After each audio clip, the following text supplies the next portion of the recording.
Hey, good afternoon, everybody. Tom Stewart here. I'm with Liz Trotter. This is Smart Business Moves. Hey, y'all. All right, Wow. I can't hear very well. Let me get my volume up. Boy, I'm looking haggard. Wow, that's rough. Sorry, y'all. It's been a long day. Some days are worse than others, but hey. I've been getting like texts and messages and stuff from you like 6 o'clock my time. That's late. That's not early. That's late. Yeah. Yeah, I'm having some early days, my time right now, and some late days. So I've got one more day of this, and then I can like rest and be normal again.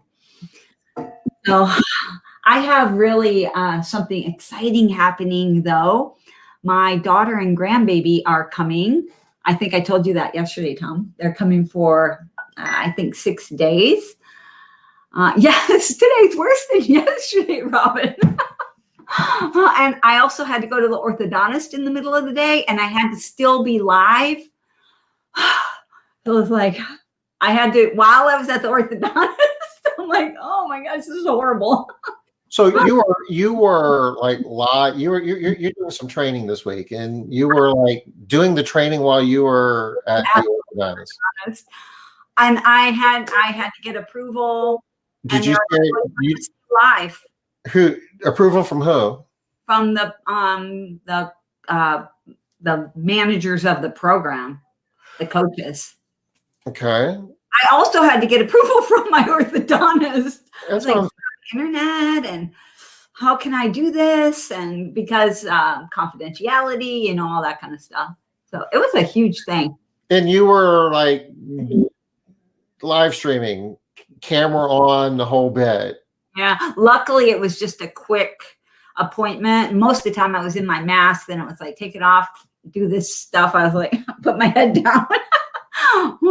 So I just had to show that I was there. I showed from like here up and showed all my mouth stuff going on. So Robin wants to know, is today worse than yesterday? Yes. Hey, TJ. I miss all you guys. Yeah. So happy afternoon. Is it afternoon where you are? It's got to be close. It pretty much is afternoon, unless they're in Hawaii, and then no. Yeah, that's true. Or kind of evening-ish too. Yeah. Hey, Denise. Good to see you. All right. So we have anything new going on, Tom? Anything in the news or anything like that right now? Well, we were talking earlier in the week that there's a $3 trillion infrastructure bill that's being floated around as the next big spending thing. I missed that. What's that? Trillion with a T. I mean, the last bill with, related to COVID, the one they just passed a couple of weeks ago, was 1.9 trillion, almost 2 trillion. So that's another 3. Last year they did a couple of bills, several bills, and it all added up to be about 4 trillion. And I think that, shared previously that 10% of all the dollars floating around the world were printed last year. Oh, no, I didn't do that. 10% of all of the dollars that exist were printed in 2020. Wow. And we're borrowing, all this money is being borrowed. So pass a bill for another $2 trillion. Well, we're going to have to print another $2 trillion to do that because they don't exist. I don't really understand how it works. Who are we borrowing from? Ourselves, kind of. It's they call it a fiat currency. Yeah. I mean, they've got their own printing press, so they just basically print the stuff. But the more money they print, basically, theoretically the value is diluted. And if the world is awash with dollars, then it takes more of them to buy the same thing. Hold on, Tom. And when it takes more dollars to buy the same thing, there's a word for that. They call it inflation. Hey, Annette. Hold on just a second, Tom. Good job, TJ. I'm so sorry, you guys. I'm in a situation over here on my coaching. It's going late. So just a second. Let me get rid of this call over here, Tom. Maybe you could mute for a second, Tom. I can juggle or something. I'll wait for Liz to come back and we'll bring her back on stage. Yeah, a quadrillion. So, I mean, simply, that's it. And there's some circles that people are really concerned that inflation's going to be a bigger and bigger, problem. And even the Fed and the Treasury have acknowledged that short run is reasonable to expect that we're going to see some inflation. So, things like, what are you going to be paying for a gallon of gas? What are you going to be paying for anything when you go to the grocery store? What's going to happen to wages? Kind of get in this situation where it takes more dollars to buy the same thing than, at some point from, running our business standpoint, we need to be asking, well, how many more dollars are we going to be having to ask our clients to pay for the same service that they're getting today? And that's kind of the give and take of it. But the upside is the economy is supposed to be growing at the fastest rate it's grown in many years, I guess, by some estimates. These are all projections at this point, but some of the banks are even projecting that we might see double-digit growth rates in the economy in some quarters this year, which is just crazy. Which means that there's a lot of money floating around out there, and the consumers are feeling good, and they're spending money because they've got money, and they very well might be more inclined to take a rate increase today than what they would be in years past because they've got the money to do it, right? So it's not necessarily all a bad thing. It's just a matter of how we react to it and running our businesses. And there is a real I guess the takeaway in all of this is we need to be taking a close look at, what we're charging for our service, look at the market, see what our competitors are charging, and, don't be chasing it. Have the courage to get out there, especially a lot of us are supply constrained. A lot of us are having a hard time finding the labor that we need to run our business anyway. So back to Econ 101, if you've got more business and you can handle, you aren't charging enough. So take the prospects, or at least the possibilities of some real inflation down the road. Now's a really good time to be taking a look at what's going on in your marketplace and asking the question, should I be raising my rates? In terms of for new clients, in terms of the quotes that you're giving, as well as going back and talking to your existing client. Well, I think that we're all kind of running into the issue of labor, which is why we're having the call that we're having today, right? Why I'm doing the presentation that I'm doing today. We're struggling more with labor than anything.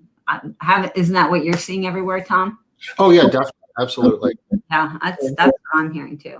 And I know, Liz, you're very quick to remind business owners, and rightfully so, that why somebody wants to work for you and be a long-term, team member is about a lot more than just how, much they're making per hour. Oh, yeah. But how much they're making per hour does matter too, especially if prices are going up and other people are offering more per hour than you do. It is a consideration. And I would say right now, much more than ever before. That's been my experience. For years, I have always said that, the money is the last of the things that you need to be looking at. Not so much now, not so much today.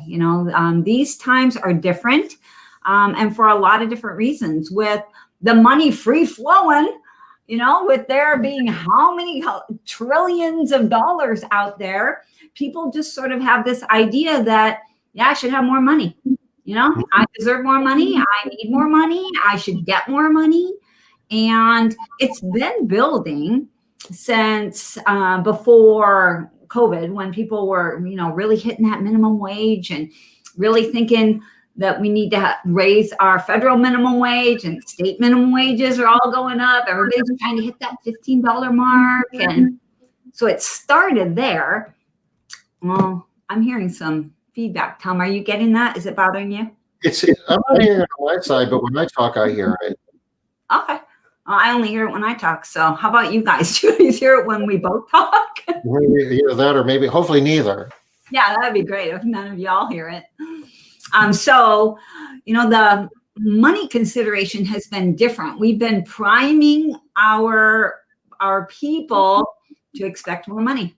We have been, and not us individually as business owners, but our country has really been sending the message that you need more money. Everybody needs more money. You need more money. You deserve more money. So it's a different time right now.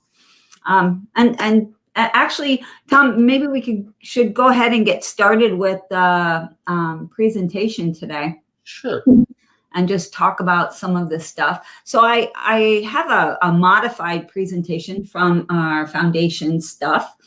But first, let's talk about the schedule we've got one more day and one more week.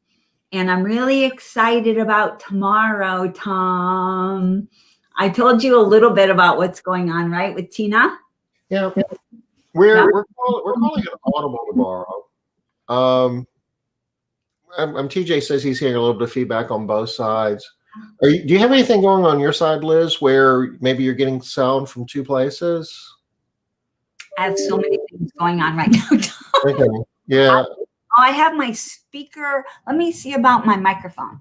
If I turn my system is kind of the same way it's been for a while. I can't hear you. I don't hear feedback. I don't hear anything. I would think that was a no then. So I tried to turn off my microphone. Okay. I turn off my speakers. Let's go with it. I'll be able to hear you. Yeah.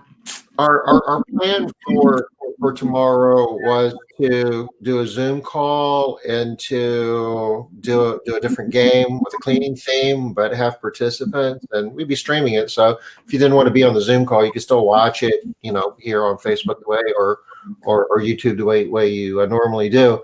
But an opportunity came up, and one of the things that you want to know about being, a business owner in the business world is you want to be opportunistic. You want to keep your eyes open, and when an opportunity falls in your lap, you want to be prepared to do something with it. You want to recognize it as an opportunity and be willing to change whatever your plan was to pursue the opportunity that presented itself to you. So this came to me last night with an opportunity that was too good to pass up. So that's what we're going to do tomorrow. Do you want to explain what that is, Liz? Sure. So we're going to have Tina on, and Tina is. Tina. So I don't know how to pronounce her last name, which is why I wasn't doing it. I haven't heard it from her yet.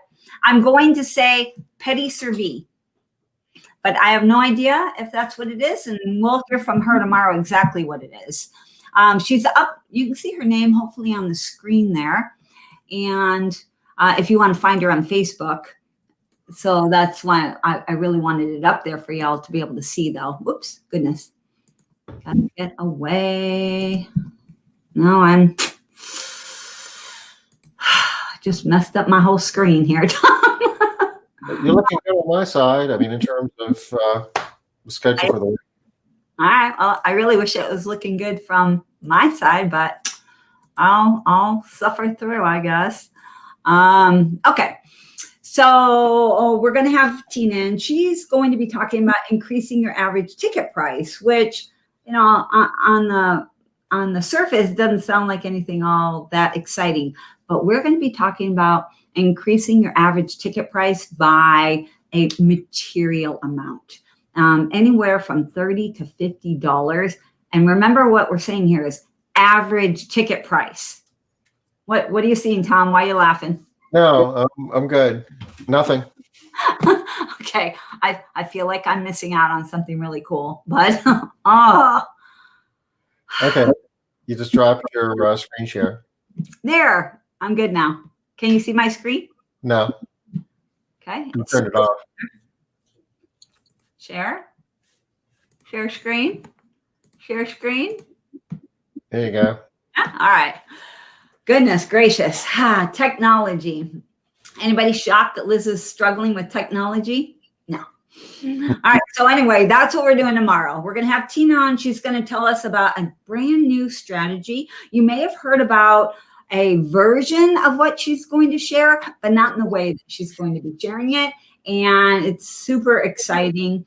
Tom, you always call this, you always say that we're calling an audible. What does that mean? I hear you say that all the time, but. That's a sports thing. It's a football thing where, like between every play and in football, the whole team kind of gets together in a huddle and decides, okay, this is what we're going to do this time. Yeah.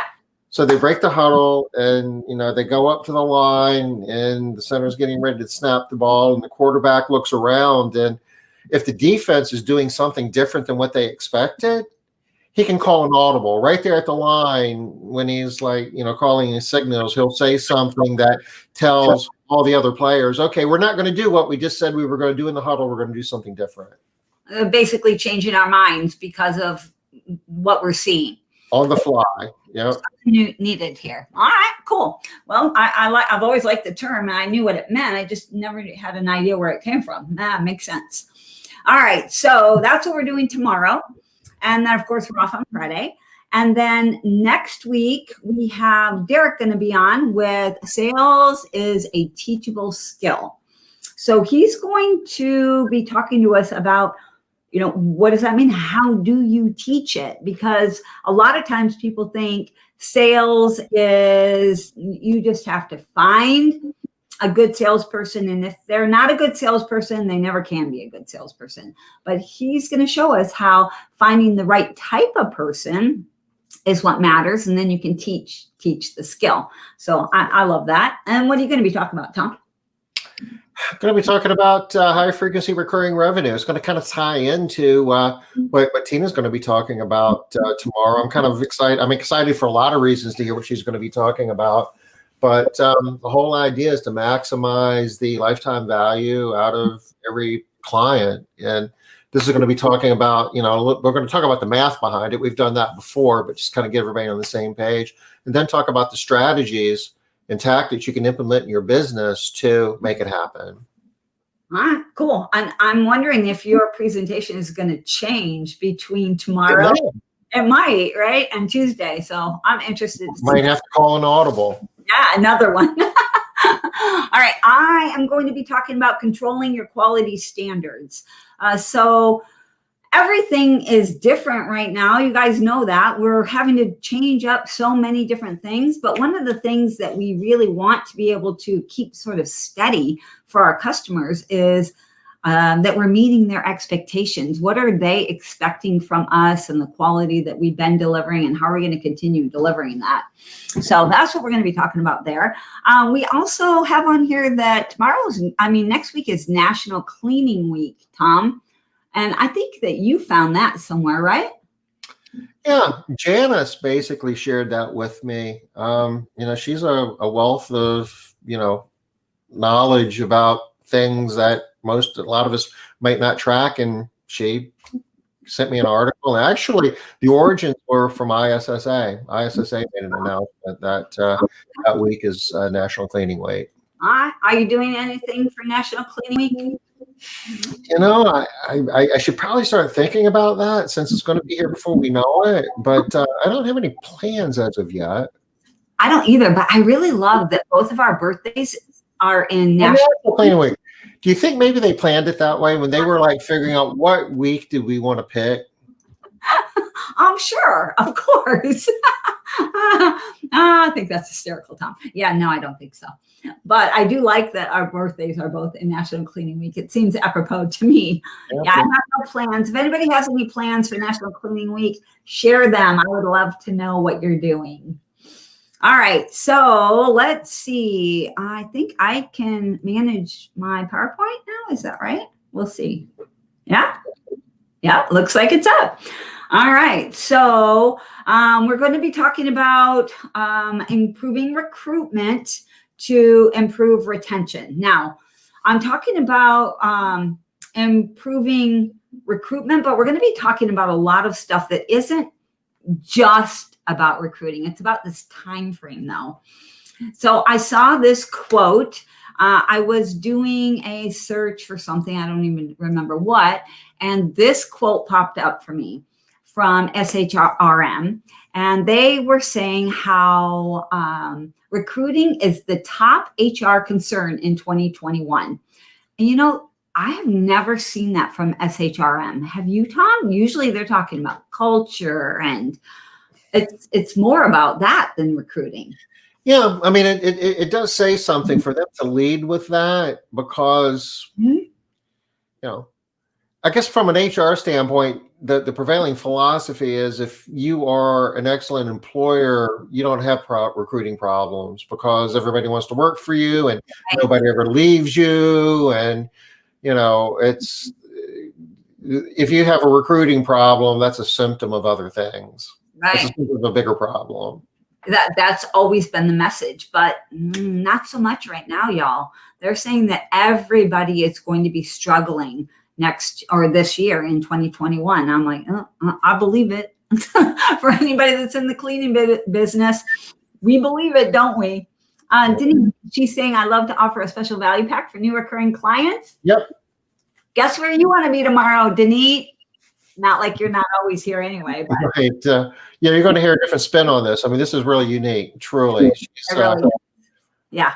So be here tomorrow. All right. So we're going to be talking about today. So it talks about 12 strategies, and on the 12 strategies, we're talking about be, do, and have. Today, we're going to be going through be and do. We're not going to be doing have so much. We'll be talking more about that in foundations, but the be strategies are going to be active, be persistent, be flexible, be appealing. So these are the 4 basic B's that you want to be thinking of how you want your company to be and how you want to be in your company. And then for doing, we're gonna talk about evaluating, strengthen the core, use data, and then reduce friction.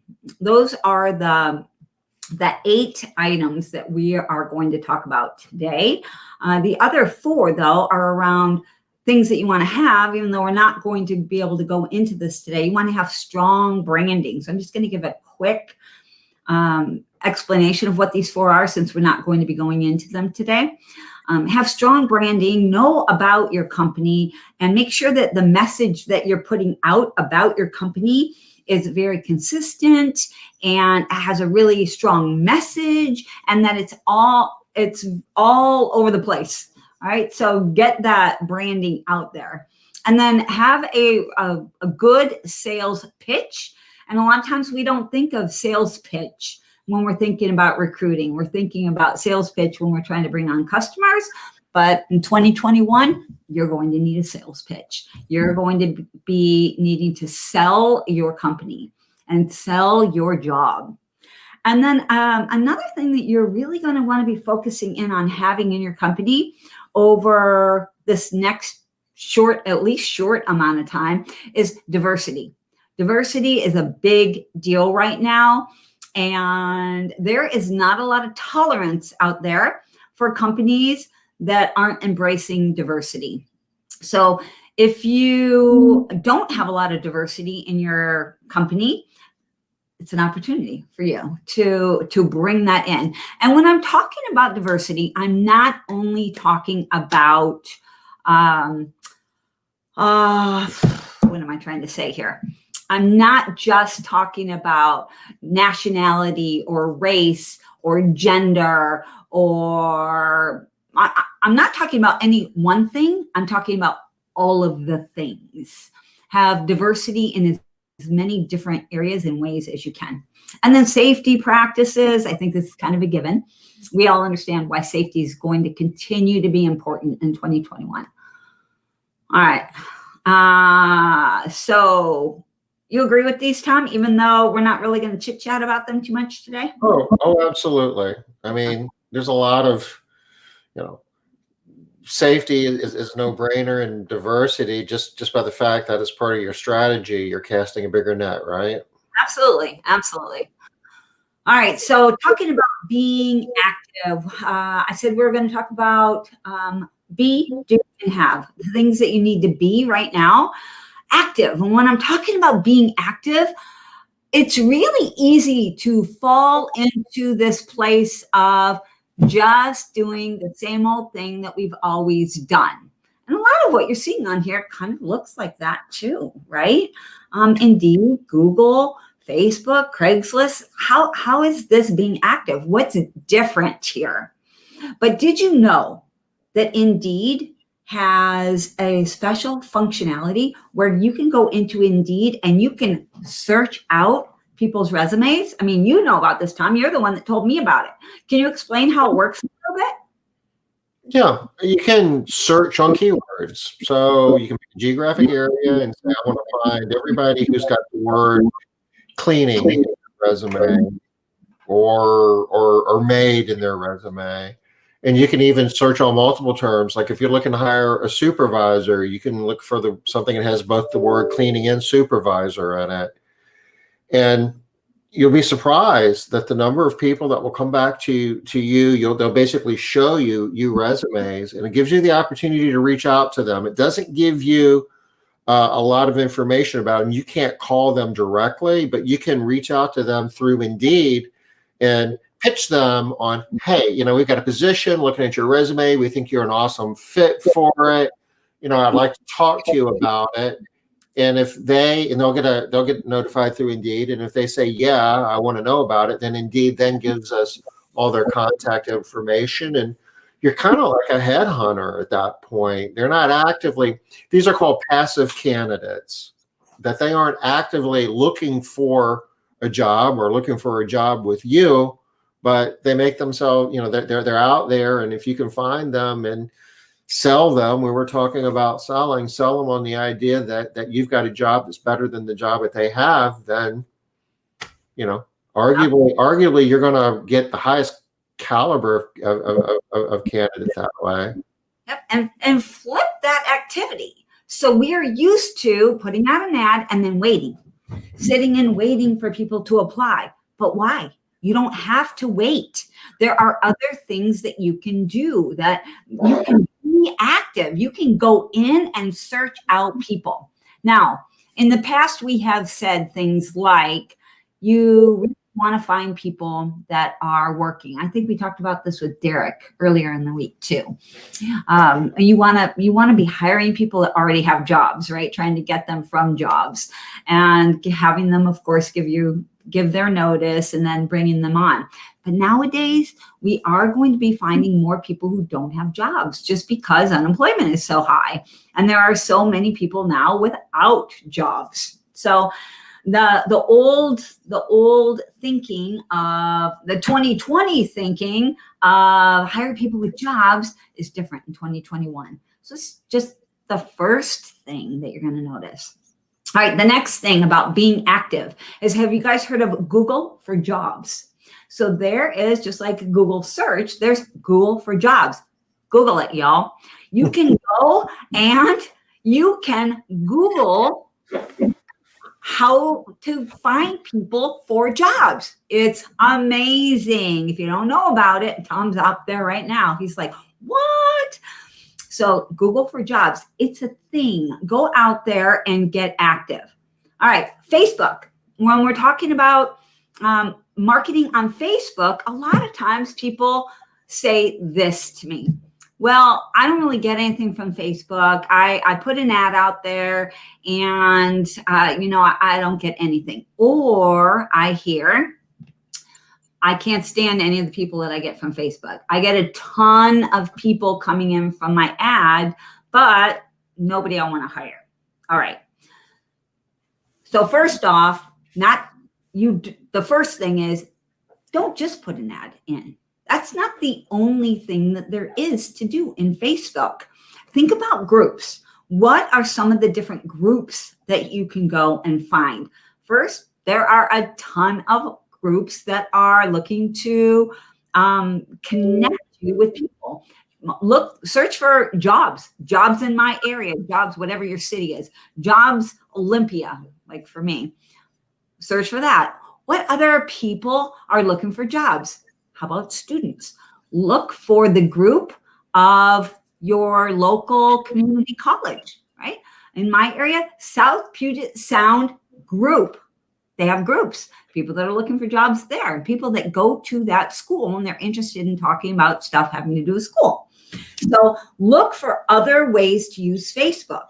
Don't just place an ad. Now, I'm not saying don't place an ad. I'm saying don't just place an active. Be more active than that. So I said two things. I have great luck posting jobs in Hispanic groups in my area. Yes, good job. Excellent. I love that. That's being active. That's doing something else, something different. Yeah, go ahead, Tom. And the other thing that you want to do on Facebook, because you had it on one of your other slides about the branding. Yeah, Facebook is an excellent way to tell the world what an awesome employer you are.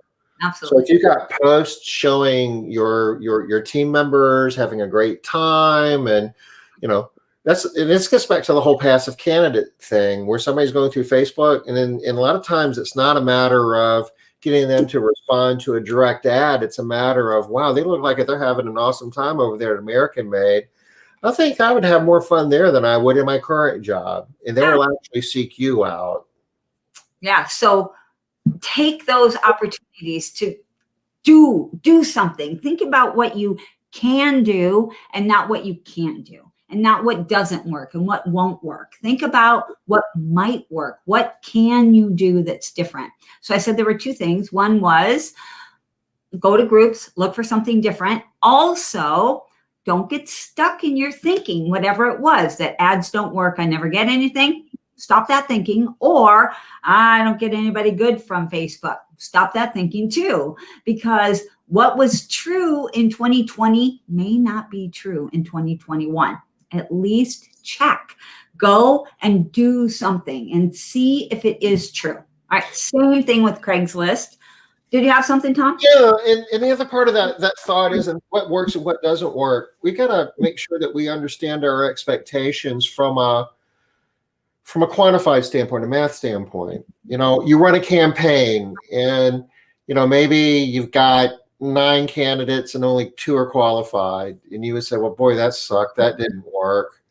And well, I don't know, maybe the other campaign you ran, you had 9 candidates and only 1 was qualified. So when you went from 1 to 2, that was 100% improvement, right? Good So point. that translates into getting twice the production, twice the outcome down the road when you look at your workforce, a month and a half from now, in terms of how many cleaning professionals you have. So I don't think there's any silver bullets in any of this where it's just easy and, it's just like fish jumping in your boat. A lot of times the superior solution still looks like it's not that awesome in the whole scheme of things, but it's superior given your next best alternative. So you need to look at it in the context of, well, how were you doing versus how well is this new thing compared to the old thing? Well, I really love your example, Tom, of going from 2 to 1, 1 to 2, 100% improvement, right? That's huge. That makes it sound so much better than just 1 to 2.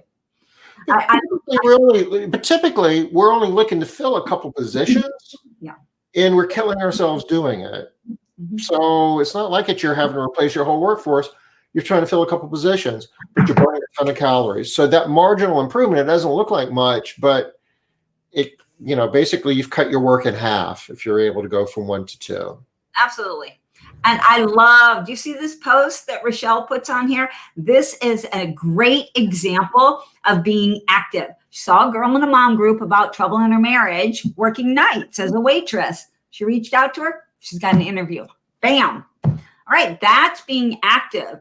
That's looking for your opportunities, looking for your next applicant. That's a great example, Rochelle. I love that. Thank you.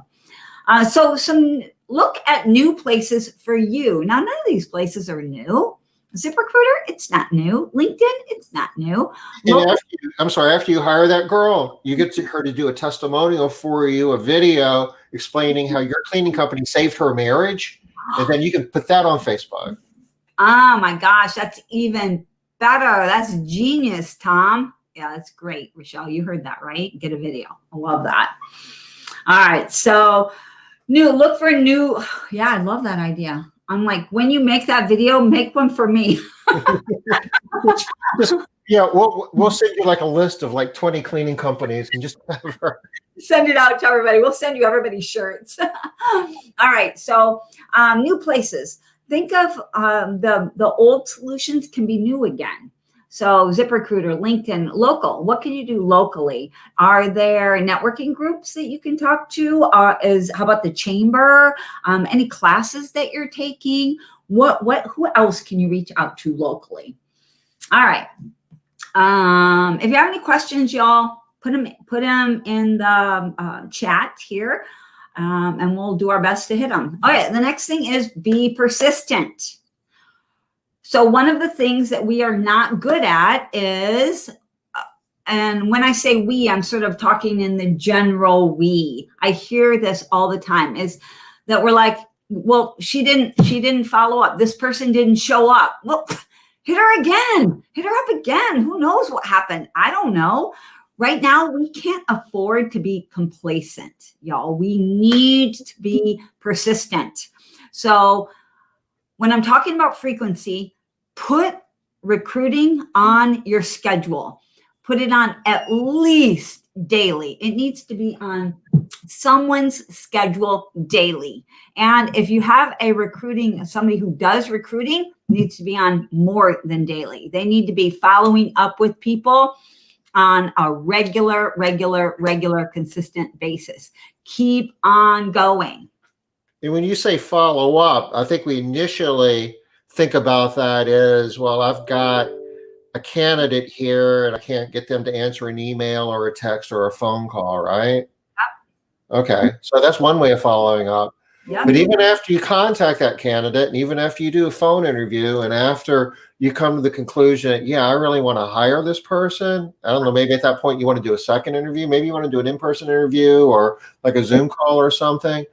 You need to be persistently following up to let them know what an awesome company you are and how excited that they're in the next step of the process, and this is how it's going to work. And by the way, these are the 10 reasons why, we're an awesome employer, and we'll see you next Tuesday, and send them a reminder on Monday, remind them that we've got an appointment on Tuesday.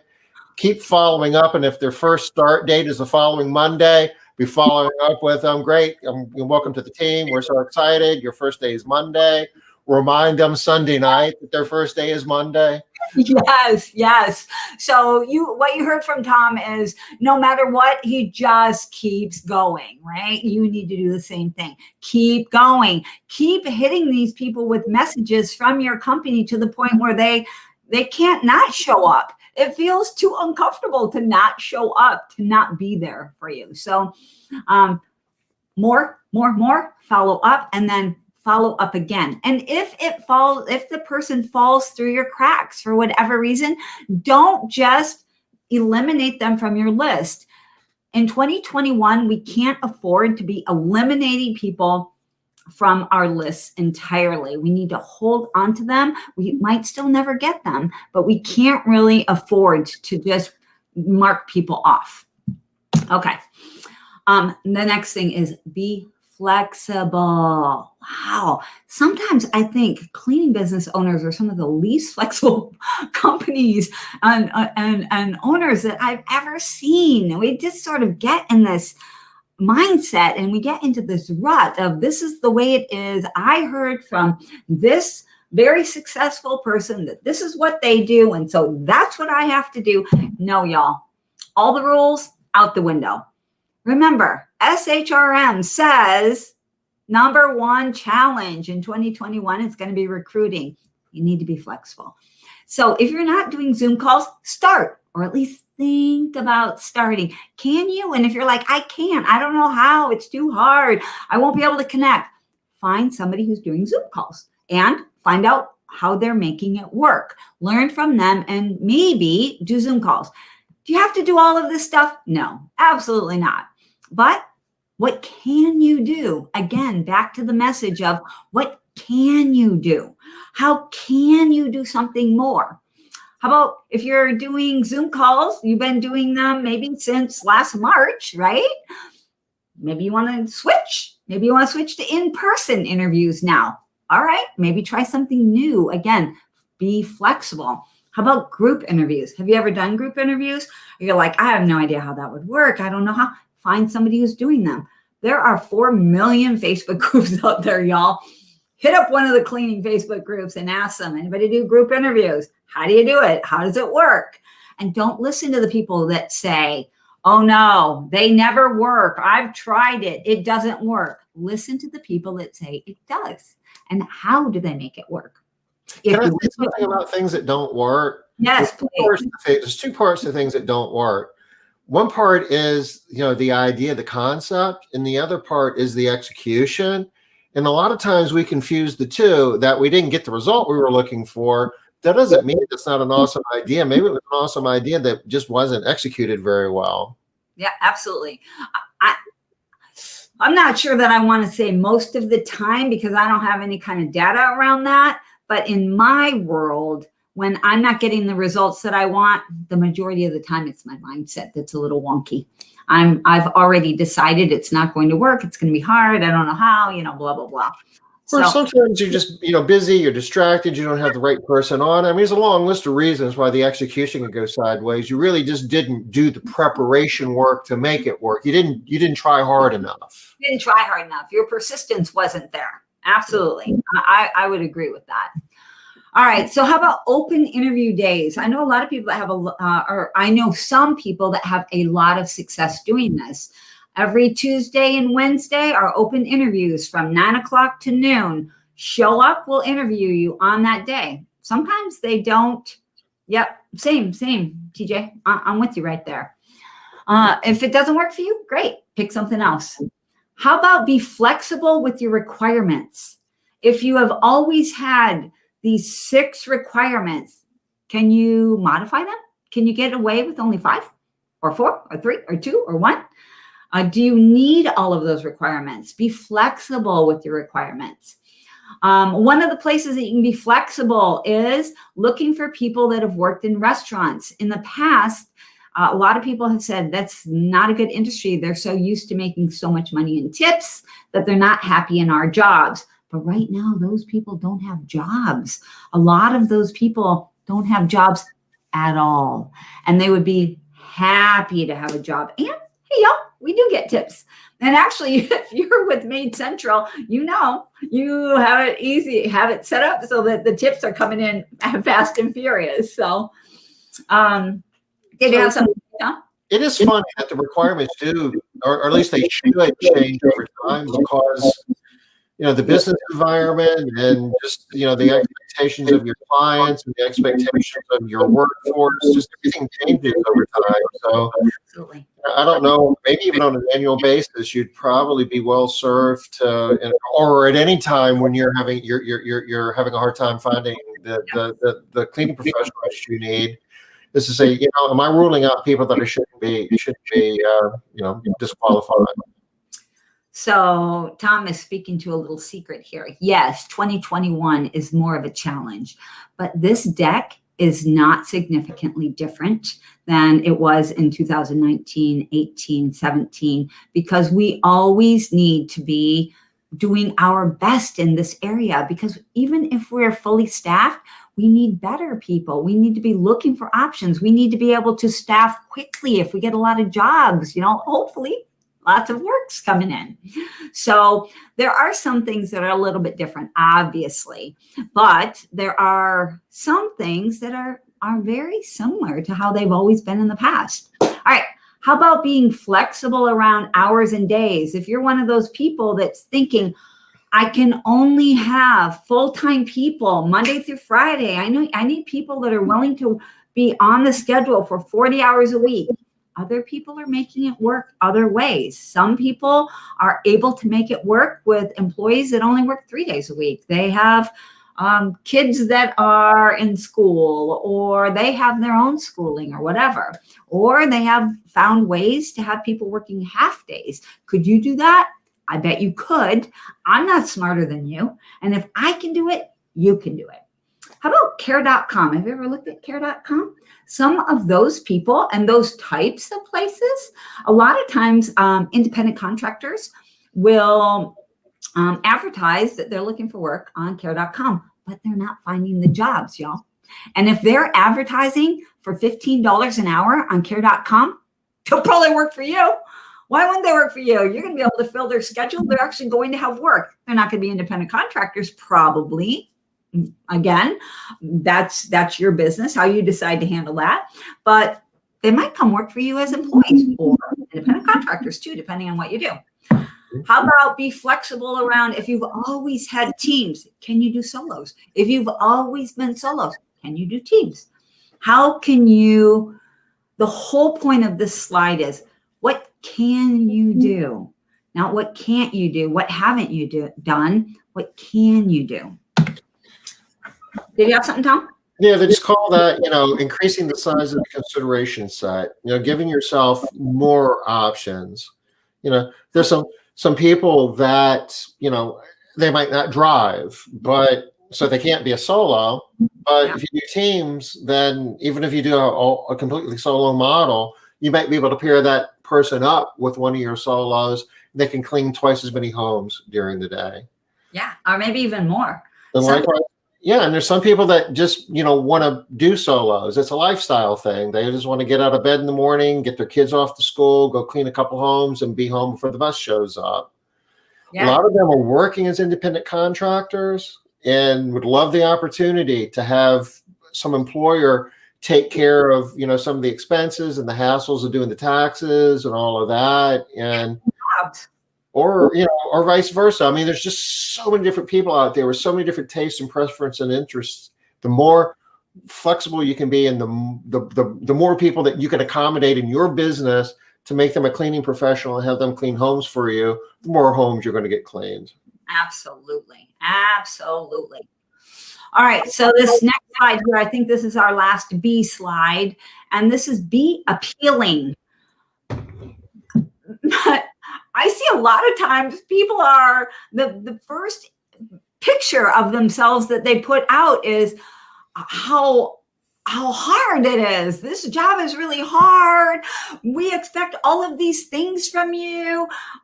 They just make it seem like such a bad job, y'all. Be appealing. So we talk a lot about matter, meaning, and measure here, because those main things, matter, meaning, and measure, those, when people have those in their job, they love their jobs. They enjoy the work that they do. And when we're talking about matter, meaning, and measure, just a real quick refresh, is matter just means that they feel like they personally matter to you, to the company, that they personally matter. Meaning is that there is meaning in the work that they do, that there is some type of intrinsic meaning in this work. You can find that. And a measure, pretty obvious, right? There is some sort of a measure to show them how well they're doing. Are they doing well? Are they not doing well? Give them some sort of a measure. Are things good, not good, pretty, not pretty, whatever the things are. All right, so here are some examples of things that you can do around matter, meaning, and measure. Use people's names. This sounds so easy, but I can't tell you how many times people don't use their applicants' names. They don't even remember them. If you can't, take their picture, get their picture, write their name on it, get one of those little Instamatic cameras for like $20 or whatever. People like to have their pictures taken too. Not everybody, but a lot of people do. And there are very, very few people that don't like the sound of their own name. Who is it, Tom, that says that a person's name is their favorite word in the English language? I've heard that, but I don't know who to attribute it to. Oh, I can think of the book right now, but it's escaping me. I'll think of it in a minute. Have a PowerPoint presentation, but have a PowerPoint presentation that shows how amazing you are. If you haven't seen Heather Gilch Canning's PowerPoint presentation, ask her to see it. She'll happily show it to you. This one organized mom, she has a wonderful PowerPoint presentation, but you can have one. Why not? Create a video. Create a video of the people in your company. So doing some fun stuff, being happy, smiling, cleaning. Yes, TJ, good job. Thank you, sir. Dale Carnegie. Yeah. That's right. Have a video. How about some uniforms? If your uniforms are ugly or uncomfortable or in short supply or stained or old or any of the negative things, fix that. Get that fixed, because people need to feel comfortable and be able to clean in and feel good about the uniform that they're wearing, feel proud of whatever it is that they're wearing. All right, cars. Your cars can be appealing to people. If they look at the car and they're like, oh, yeah, that's comfortable. It's close. If you don't have cars, don't do this one, y'all. Any of these things that you don't have, you don't do, you don't have to. Remember, just choose. Pick some. At the end here, I'm going to have you pick 2 things. So be thinking right now, what are 2 of the things that I can do? If you're going to have people coming to your office, okay, have it be appealing. It shouldn't be dirty, right? It should be clean, and at least clean, but tidy, neat. Maybe have some decorations. People in our industry like to make things look good. That's part of what they like about this job, is that they're making all of these homes look nice. Have your office look nice. Appealing. Again, we talked about the money earlier. Tips. Point out that we do get tips. Do you have a bonus? Do you have a performance bonus? A lot of companies nowadays have performance bonuses. Now is the time for those. Benefits? Point them out. Tell people about them. Do you have fun in your company? Any kind of fun? Is there anything interesting about your company? Are there any additional opportunities? Do you have a really awesome ladder that shows people how they can grow? Great. Show all of these things. Show everybody how you are the company that they want to work for. At a minimum, if they are looking at other cleaning companies, they need to be picking yours. If they're not picking yours, why? What's so much better about that other company? No, you need to be better than them. I don't care who they are. You need to be better. All right, we're going to move on to do. And well, this is the deal with foundations. The reason why it is 70 hours of education and work is because it's a lot. We got to do a lot. All right, so when we get to do, I want you to evaluate everything in your company. Evaluate your pay. Is it good enough? Is it where it should be? How is it compared to the other companies? Not just other cleaning companies, the other companies that are pulling your recruits, the people that you want to hire. How about benefits? Evaluate them. Is there anything you can do there? Change there. Your training, is it good enough? Is it fast enough? Is it long enough? Is it short enough? Is it in-depth enough? Is it comprehensive enough? Does it start soon enough? Does it last long enough? Evaluate your training. Policies. Are your policies designed for the employee, or are they designed for you? Because I'll tell you what, if your policies are designed just for you, you're going to struggle.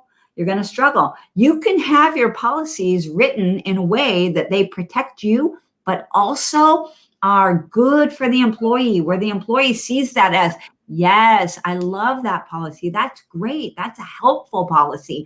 I like that. I like that they have a really good, strong, what's a good policy? Safety policy. I like that. And we're talking about safety program here, but maybe they have some safety policies, right? There is no win-lose when it comes to policy. Whenever you're writing policies, if you're reading it, and obviously has to make sense to you as an employer, but at the same time, you need to put yourself in the position of your team members. And if it doesn't, you say, well, gee, I really wouldn't want to be a team member and work under those conditions. And if that's the case, then it's not a good policy. Right. You might need to change that up. And your policies may have to change in 2021. How about your procedures? How you do stuff? Do those need to change? Maybe they don't. Maybe they do. Safety programs, same thing. Your vehicles. Are they in good shape? Are they? Do they look good? Do people feel safe in them? Whatever the issues are around vehicles? Or how about whether or not you have them, or who's driving them, or their vehicles, or the insurance? Look at everything around vehicles. Supplies. Are your supplies exactly where they need to be? And your equipment, is it exactly what's working for the cleaning professionals? All right, I think we might have time for one more slide, Tom, real quick. We're getting close.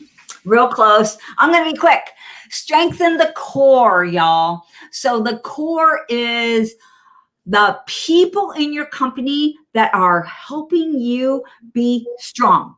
So strengthen the people that are already there. A lot of times we focus on bringing on all of these new people, but if we don't bring them into a really strong environment, they're just bouncing out just as quickly. And these people that are here aren't encouraging them. They're not welcoming them. They're not trying to get them to stay. They're not like glue. Instead, they're more like rubber, right? So strengthen your core. Identify the core. Who are those people in your company that are the core people?